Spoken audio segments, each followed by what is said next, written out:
In this week's On My Shelf, I'm talking about another spooky middle grade mystery novel, a parenting book I've enjoyed, how I have trouble writing things like biographies, what I did on my Sabbath week off, and more about the TV series Once Upon a Time. This week, I've been immersed in a new middle grade book called Seraphina and the Black Cloak by Robert Beatty. It's sort of a creepy mystery that follows a girl named Seraphina who lives in the basement of Biltmore Estate with her pa. She sees a strange man dragging a little girl down into a basement and then watches the girl just completely disappear. She spends the rest of the book trying to find out who the man in the black cloak is so she can stop him from taking children. I don't really know if my boys would enjoy this story as much as I did as an adult, because it is a bit scarier than many novels in the middle grade range, especially since kids have a fear of being taken by someone. While it was written in a great voice and is very obviously the story of a 12-year-old, I felt like the content might be just a little bit mature, sort of like Neil Gaiman's Coraline, though not quite as dark. I might wait for a while to introduce it to my boys. But even so, what I love about spooky middle grade literature that pushes the mark is that there are kids who just eat this up. They're just wired for things like Stephen King or Stephen King. He's the only one I know because I'm an anxious person and can't read scary stuff. But if spooky stories are the only kind that will get those kids reading and falling in love with books, then they need to be around. They're important to have around. You probably won't see me writing any scary stories, but I'm so glad that some authors do. I've also been reading a parenting book called It's Okay Not to Share, which is a book about some of the more conventional things we think are important for children to do, and how they're actually not as important as we like to think. The author, Heather Shoemaker, begins the book by discussing the importance of free play in a kid's life, and then she moves on to things like I hate you is nothing personal, give kids power, and kids don't have to say sorry. I found it to be a great read and reaffirms many of the things we already do as parents.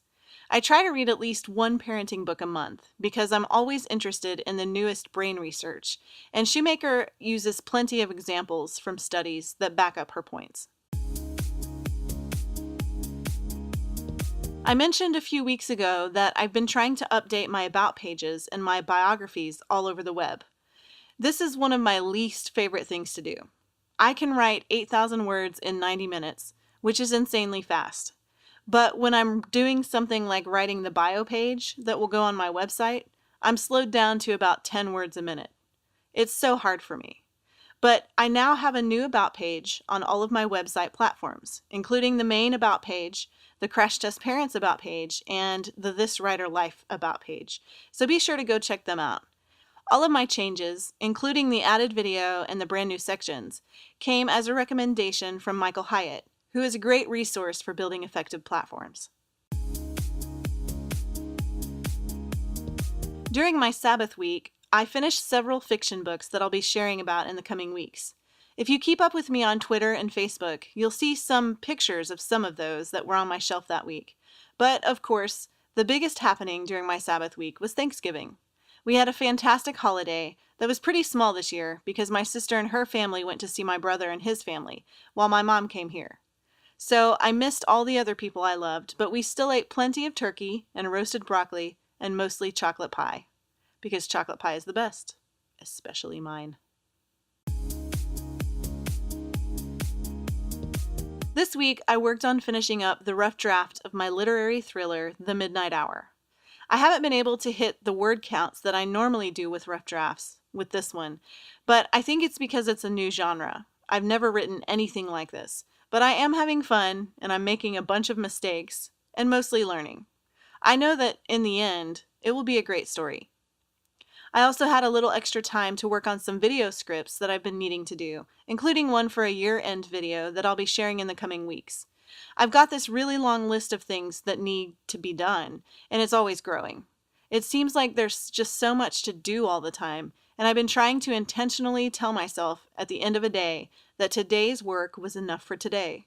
When we haven't quite gotten as much done as we might have wanted, it doesn't make sense to just dwell on what we wished happened instead of what actually did. We have to move forward. Today's work is enough for today. The end. My husband and I were on a Game of Thrones kick for a while, but we've just picked back up on Once Upon a Time, a series that follows fairy tale characters who don't know they're fairy tale characters, while they try to make a new life in the world today. Some of the writing gets really cheesy and a little melodramatic, but I've always had a thing for fairy tales, and the show has given me some subtle ideas for my fantasy series, Farandale, which we'll be releasing in March. For the most part, we really enjoy this show, and only every now and then turn to each other and say, wow, that was bad.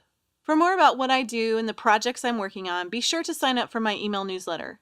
And if you have any questions about writing or books or me and my family, leave them in the comments and I'll try to get to them in future episodes. And for more on my shelf, subscribe to my YouTube channel. Thanks for watching.